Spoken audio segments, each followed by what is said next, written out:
não via o Coutinho ali participando, Verratti sendo muito participativo também com a bola no pé, o time inteiro muito sólido defensivamente, e a gente agradece não só ao Diniz, mas também a todo mundo que possibilitou que o Vasco tivesse essa atuação e que continue, né? Que continue tendo atuações como essa, porque foi muito bom para a torcida. Mais cedo a gente conversava ali na redação, e aí a gente falava, cara, quando foi a última atuação dessa do Vasco?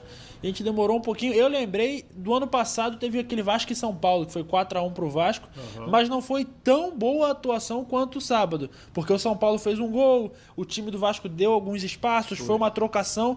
No sábado o Fortaleza não criou praticamente nada, foi Vasco o tempo todo, então assim, foi uma atuação de fato irretocável do Vasco. Agora fica aquela pergunta, né? Mas por que não era assim antes? E vai da característica do técnico, né? De dar mais confiança, de trocar mais passe durante a partida, dos jogadores também. É o jeito de cobrar também. É o jeito de cobrar. Você viu que o Ryan, coitado, tomou uns 5 xingamentos do Diniz durante o jogo. O Paulo Henrique... Paulo Henrique também, durante a parada técnica ali, um período que eles tiveram para conversar, o Diniz esbravejando com ele, abrindo os braços. Porque de fato é isso, né? É você entender o que o jogador pode te entregar. O Diniz aí com cerca de uma semana de trabalho já conseguiu fazer toda essa mudança no elenco do Vasco, no time que entra em campo, na postura dentro de campo, que inclusive já tinha sido vista contra o Lanús, só que não tinha sido refletido dentro do placar. Foi 1-0 para o Lanús lá na Argentina, mas o Vasco já tinha mais atitude com a bola no pé, já trocava mais passes, já conseguia ver o companheiro desmarcado. Então eu acho que é questão de tempo também para o Diniz acertar todo esse time. É óbvio que conforme o tempo for passando, os adversários vão entender como é que esse Vasco joga. O Fortaleza, a gente chama, né, de boi de piranha. Foi o primeiro ali que tomou uma saraivada do Vasco. O Vojvoda não tinha o que ele estudar, porque o Diniz ainda não tinha estreado de fato em São Januário, não tinha jogado com o apoio da torcida, então ele não sabia o que esperar. Com certeza a preparação do Fortaleza foi muito pior por conta disso. Daqui a 2, 3 meses, os adversários vão saber os encaixes do Vasco. Só que esse início de trabalho é muito promissor. E um outro detalhe agora, é o que está falando o Gustavo, é da sequência. Né? É ganhar moral nas competições para encorpar. Dá para repetir aquela atuação de sábado? Com certeza. Mas cada jogo é um jogo, cada história é uma história. Por exemplo, o jogo de amanhã contra o Operário de Ponta Grossa é Copa do Brasil, jogo de volta. O jogo de ida foi 1-1. Então você já entra com uma pressão a mais, que é a obrigatoriedade de vencer. É um jogo tenso, né? Porque o Vasco enfrenta um adversário tecnicamente mais fraco, fora de casa, né? O caso do Operário fora de casa, o Vasco é em casa. Então, assim, a obrigação é toda do Vasco. O Operário vem para ser a zebra, ganhar um pênalti, levar para as penalidades e conseguir ganhar ali com o goleiro sendo milagroso. Então, assim, a pressão em cima do Vasco é onde a gente vai ver até que ponto esse time já está preparado, esse time já está cascudo para enfrentar esses momentos. Mas é aquilo, o Vasco amanhã é o time a ser batido. Mesmo em condições ruins, o Vasco tem que vencer o Operário. Em condições mais favoráveis, aí se torna ainda mais obrigatório, mas sem sombra de dúvidas, o Diniz deve estar se planejando para isso, deve estar se preparando muito bem para essa partida. E é aquilo, a sequência do Vasco no Campeonato Brasileiro ela é bem pesada. Eu estava vendo agora, o Vasco pega alguns jogos mais complicados e, sendo bem sincero, talvez isso seja bom para o Vasco, porque já pega essas pedreiras logo de cara, sem o adversário conseguir saber muito bem o que vai ter pela frente. Porque se você pega o Flamengo, Palmeiras, São Paulo, tudo daqui a 15 rodadas, óbvio que vai ter lá no retorno, a gente não deixa de falar disso, mas se pega daqui a 15 rodadas, o benefício do imediato agora que o Diniz oferece, você perde. Porque você já não vai ter mais aquela surpresa de enfrentar o Vasco. Então agora, quanto mais rápido você enfrentar os peixes grandes, melhor, que lá na frente você vai enfrentar os times que a vitória já é mais fácil, que é o caso do Juventude, Mirassol, Sport. Aí sim a situação fica um pouco mais tranquila. Muito bem. Aqui o Diniz vai repetir o time, né? Com Léo Jardim, Paulo Henrique, João Vitor. Esse garoto Luiz Gustavo está subindo jogo a jogo. E Lucas Piton, Hugo Moura, o Tietê e o Coutinho, Ryan, Verratti e Nuno Moreira. O time começa a ser forte quando o torcedor acostuma com a escalação. É, isso aí. Você começa a confiar nesses jogadores, né? O Diniz parece ter já encontrado o seu 11 inicial perfeito, né? Que é com esse time.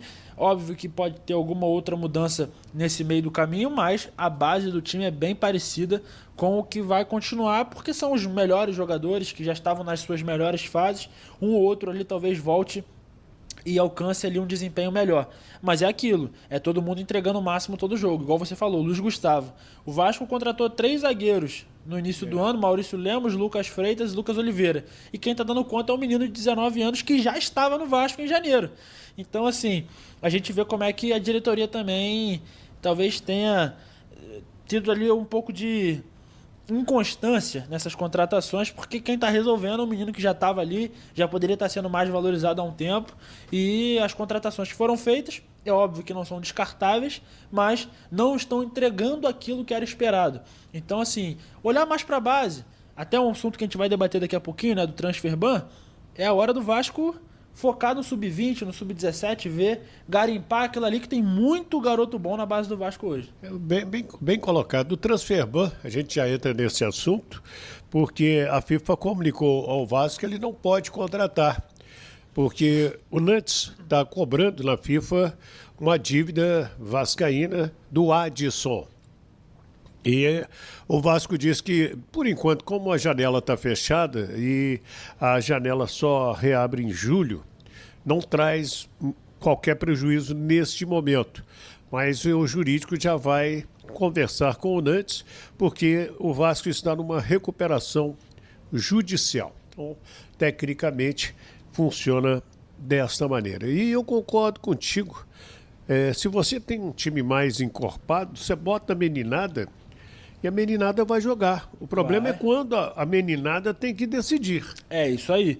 Você tem que dar as condições ideais para que eles consigam desenvolver. O Luiz Gustavo foi um que foi a exceção, porque ele surgiu no caos e comprou a ideia, conseguiu apresentar desempenho, comprou essa briga e tá dando certo. Mas o Ryan foi um que sofreu muito com isso, porque o time estava numa decadência, o time estava muitos jogos sem vencer e a bomba sobrava para o garoto mais novo, que às vezes toma a decisão errada, que às vezes dá um passe precoce ou deixa de dar o passe, segura um pouco mais a bola. E é normal, essa oscilação desses jogadores mais novos, ela é normal. A gente não pode anormalizar a crítica em cima deles. A culpa nunca vai ser só do Luiz Gustavo, a culpa nunca vai ser só do Ryan, nunca vai ser só do Estrela, que é um garoto muito bom, inclusive, que a gente torce para que volte o quanto antes. Mas assim, a torcida do Vasco tem também que ter tem que dar esse suporte a esses garotos. E aí eu acho que com o Diniz isso tende a melhorar muito mais, porque foi um jogador que conseguiu alcançar no Fluminense a melhor fase do André, que hoje em dia brilha na Europa e na seleção brasileira, a melhor fase do John Kennedy, que também Nino. O Nino também, que veio do Criciúma, mas ainda era um garoto jovem, conseguiu despertar nele a melhor fase do Nino pelo Fluminense, Alexander, enfim, vários jogadores no Fluminense que surgiram da base ou foram contratados muito jovens e o Diniz conseguiu extrair deles a melhor fase deles. Então, assim, o Diniz tem o caminho para isso. A torcida também precisa abraçar essa ideia. Marcelo Santana participou hoje de uma reunião fundamental. Ele faz parte de uma comissão nacional de clubes. Essa comissão ela se reúne para discutir as melhorias para o futebol brasileiro. Fazem parte desta comissão representante do Flamengo, Fortaleza, Internacional, São Paulo, Vasco, na figura do Carlos Amodeu. O Palmeiras participou desta reunião hoje como convidado. Clubes da Série B participam Volta Redonda e o Botafogo de São Paulo. O Maringá representa a Série C e o Asa de Arapiraca a Série D. Na reunião de hoje, quem se apresentou?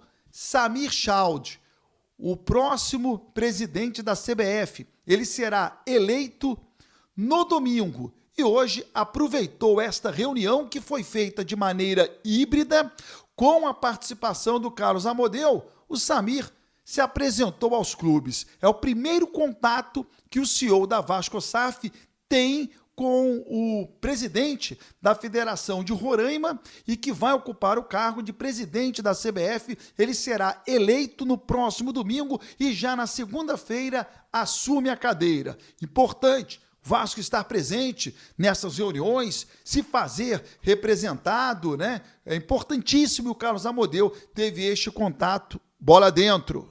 O Vasco precisa ser sempre protagonista das decisões. Bom, amanhã tem jogo diante do Operário em São Januário, é a Copa do Brasil. A classificação é sempre mais importante. Porém, não resta a menor dúvida de que o Vasco precisa fazer caixa. E a Copa do Brasil é uma competição milionária. Preste atenção. Para participar do primeiro jogo, né, contra o União Rondonópolis, o Vasco naquela oportunidade embolsou R$ 1.543.500. Para enfrentar o Nova Iguaçu na segunda fase, R$ 1.874.250. Para jogar diante do Operário, a atual fase, o Vasco já embolsou mais R$ 2.315.250. Ou seja, até o momento, com a Copa do Brasil, o Vasco já garantiu R$ 5.733.000. Essa grana está garantida. O Vasco, passando pelo Operário, chega à fase oitavas de final da Copa do Brasil e vai embolsar mais R$ 3.638.250. Então, o jogo de amanhã vale, além da vaga na fase oitavas de final, este valor de R$ 3.638.250, que vai se juntar, essa grana se junta aos R$ 5.733.000 que o Vasco já arrecadou. Então a gente está falando aqui algo em torno de 9 milhões até o momento com a Copa do Brasil. Hoje, no CT Moacir Barbosa, o Vasco treinou pela manhã, já eu falo sobre os problemas que tivemos por lá. O Paia deverá ser relacionado para a partida, é um ponto de interrogação, é um asterisco, mas como o Diniz vai precisar do Paia sábado, na ausência do Coutinho, tenho a impressão que o Paia vai ao menos para o banco de reservas e, dependendo do andamento do jogo, ele entraria alguns minutos. Jair é uma incógnita. Treinou normalmente hoje. Jair tem condições de jogo. Vai depender da ideia do Fernando Diniz em relação ao futuro do jogador, que pode ser negociado. Ele tem contrato até o final do ano, mas o salário dele é considerado muito alto para os padrões do futebol brasileiro. A 777, ela inflacionou a folha salarial do Vasco, o que faz com que o clube tenha uma certa dificuldade para negociar alguns atletas, porque o Jair, dizem, ganha 900 mil, 750 mil. Qual grande clube do futebol brasileiro vai se interessar hoje pelo Jair? Um clube médio? Sim. Mas pagando esse salário? Claro que não. Então, é difícil para o Vasco, né, negociar a saída de alguns atletas por conta do alto salário. Quero aqui o seu comentário. Deixe aqui a sua mensagem. Jair, ainda dá caldo? O que você acha do Jair? Seria interessante o Vasco ainda ter o Jair ou é melhor dispensá-lo? Deixa aqui o seu comentário. Tivemos um clima muito tenso, violento às margens do CT Moacir Barbosa. Essa foto, por exemplo, mostra policiais encostados no muro do CT. O que é que aconteceu? A polícia fez uma operação chamada Gelo Podre contra uma fábrica de gelo ilegal que fica dentro da Cidade de Deus, comunidade muito próxima ao CT Moacir Barbosa. E foi, de fato, algo muito violento. Um policial acabou sendo baleado e morreu. E a polícia, na busca dos assassinos, rondaram ali o CT Moacir Barbosa, um clima muito tenso, preocupante, de difícil situação para todos que ali estavam. O Vasco não foi afetado. A informação que eu tenho é de que os jogadores do Vasco já haviam participado do treinamento, eles não estavam no CT neste momento e não teve qualquer tipo de prejuízo aos atletas do Vasco da Gama, que já tinham saído deste ambiente no momento em que estava ocorrendo essa operação policial, que deixou todo o entorno em estado de pânico. Ali é uma área de conflito, mas nenhum jogador do Vasco teve qualquer tipo de problema, pelo menos essa informação que obtive. O meu querido amigo, primeiro superchat de hoje, nosso querido amigo Alan Sérgio. PH é monstro. Ryan foi diferente, partiu para cima dos adversários, apesar de errar muito na tomada de decisão. Torcer para continuar evoluindo. Bom, Alan Sérgio, a minha opinião é bem simples, né? Se todo mundo acertar tudo dentro dos jogos, ou o jogo é 8-8, ou é 0-0, né? Porque o atacante, se ele acertar tudo, ele faz o gol. Mas e o zagueiro? Se ele acertar tudo, ele interrompe a jogada do atacante. O futebol, ele é feito de acertos, de erros, mas você precisa progredir em termos, evoluir em termos técnicos, em termos táticos. Então, o PH tem se mostrado um dos melhores jogadores do Vasco, sim, porque ele se entrega, porque ele luta, porque ele corre, porque ele se dedica. Ele não é um craque quando tem a bola nos pés, mas ele é muito voluntarioso, ele cumpre muito bem aquilo que é determinado pelo técnico, tanto no setor defensivo como no setor ofensivo. O Ryan tem 18 anos apenas, é um atleta que ainda se assusta com tudo que está acontecendo com ele, né? Ser titular do Clube de Regatas Vasco da Gama com 18 anos de idade, isso é uma coisa que mexe com a cabeça de qualquer um. Provavelmente no dia a dia, os seus familiares, o seu empresário deve dizer: porra, joga pra caramba hoje, porque tem alguém do Real Madrid, do Barcelona, do Manchester City, enfim, dos grandes times da Europa te observando. Isso também joga uma carga muito grande em cima desse atleta, que acaba sendo arrimo de família, e talvez hoje seja a grande solução para o Vasco, né? Já falei muito aqui, o Vasco hoje tem uma arrecadação muito boa, consegue pagar os salários rigorosamente em dia, tem uma estrutura física gigante, mas o Vasco precisa pagar a sua dívida. Essa dívida não foi adquirida por essa atual gestão, mas ela é uma dívida do clube, por presidentes que foram eleitos aí pela maioria, né? Então, não tem certo, não tem errado, existe essa dívida. A gente não, às vezes um título custa uma dívida gigante. E o torcedor está disposto a ter essa dívida para poder conquistar um título ou outro, principalmente. A gente vive numa cidade, né, o carioca, a gente que vive aqui na cidade do Rio de Janeiro e torce para o Vasco, tem que conviver com os últimos 3 campeões de Libertadores, são os times aqui do Rio de Janeiro. Flamengo em 22, Fluminense em 23 e Botafogo em 2024. Gostaria eu que o Vasco fosse o próximo campeão da Libertadores, pudesse ganhar em 2025. Isso não vai ser possível porque o Vasco não está disputando a Libertadores, né? Então, isso não vai ser possível. Mas eu sei que o torcedor do Vasco deseja e almeja que isso aconteça o quanto antes possível. E eu só acredito que isso possa acontecer se o Vasco conseguir pagar a dívida. Então, o Vasco só vai pagar a sua dívida se tiver uma receita extra, uma receita que venha fruto de uma venda grande. O atleta que hoje pode proporcionar essa venda do Vasco da Gama, essa venda grande, porque o Marcos, fugiu o nome dele aqui, o menino que foi vendido agora lá para a Bulgária, foi vendido por 1 milhão de euros, 1 milhão e 100 mil euros, muito pouco.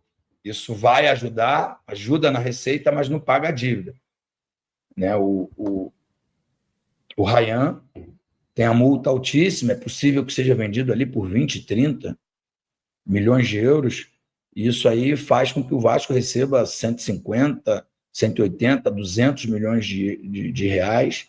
E se esse dinheiro todo for usado para pagar dívida, resolve pelo menos aí uns 30%, 40% da dívida do clube. Então, acho que isso...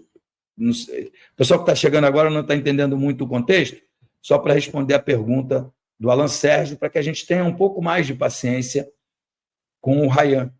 Eu acho que ele está em plena evolução. E se o Diniz tiver carinho e paciência, ele será, junto com o Verratti, o nosso grande destaque nessa temporada de 2025. Tá bom, Alan Sérgio, meu amigo? Grande abraço, fica com Deus. Paulo Renato Norden. Ed, acabou de sair na TNT Esporte. O Vasco sofreu transfer ban pelo não pagamento do Sforza. 3 janelas sem poder contratar. Bom, Paulo Renato, é uma notícia ruim, né? Eu sempre procuro ser correto e honesto o tempo inteiro, né? O Sforza, ele foi adquirido pela administração da 777, que tinha um modelo de administração, vendo, independente do valor, se é bom ou ruim, porque eu acho que Marlon Gomes, Gabriel Pé, todos foram vendidos muito barato. Mas eu vendo à vista e boto o dinheiro no bolso e eu compro a prazo. A contratação do Sforza, independente se eu era a favor ou contra a 777, eu sempre achei absurda. Muito grande, muito cara. Agora, é um volante argentino, ele era da seleção, né? Da seleção sub-20. E poderia sim dar certo, mas eu sempre achei um absurdo. Provavelmente não deve ter sobrado dinheiro das besteiras que fez o atual presidente, né, o Pedrinho, né, quando ele vai ali, compra o Maximiliano Rodrigues, compra o Jean Davi, jogadores que não têm um ano que chegaram no clube e hoje já não estão mais nos planos do clube. Vasco demonstra interesse em Rafael Veiga para substituir Payet. O Vasco da Gama já se movimenta no mercado da bola visando reforçar seu elenco para a sequência da temporada. Segundo a apuração de bastidores, o clube carioca demonstrou interesse na contratação do meia Rafael Veiga, atualmente no Palmeiras, para ocupar o lugar deixado por Dimitri Payet, que deve deixar clube em breve de São Januário. Com a saída do francês, a diretoria vascaína busca um nome de peso para manter a qualidade técnica no meio-campo e vê em Veiga o perfil ideal, experiente, decisivo e com grande capacidade de articulação ofensiva. A negociação, no entanto, promete ser complexa, já que o camisa 23 é peça fundamental no esquema palmeirense e tem contrato vigente até 2027. Fontes ligadas ao clube afirmam que o Vasco estuda apresentar uma proposta oficial nos próximos dias. A operação pode envolver investidores e um projeto esportivo atrativo, na tentativa de convencer o jogador a mudar de ares e assumir o protagonismo em um novo desafio. Rafael Veiga, de 29 anos, tem sido um dos destaques do futebol brasileiro nas últimas temporadas, acumulando títulos e boas atuações pelo Palmeiras. Apesar disso, o jogador ainda não se pronunciou sobre o interesse cruzmaltino. Veiga vê com bons olhos novos desafios. Pessoas próximas ao jogador afirmam que Rafael Veiga não descarta a possibilidade de vestir a camisa do Vasco. Apesar de estar consolidado no Palmeiras, o meia estaria aberto a novos desafios que envolvam protagonismo e a possibilidade de liderar um projeto ambicioso. O Vasco pode oferecer justamente isso, um papel de destaque em um time em reconstrução, com um projeto de crescimento a médio prazo.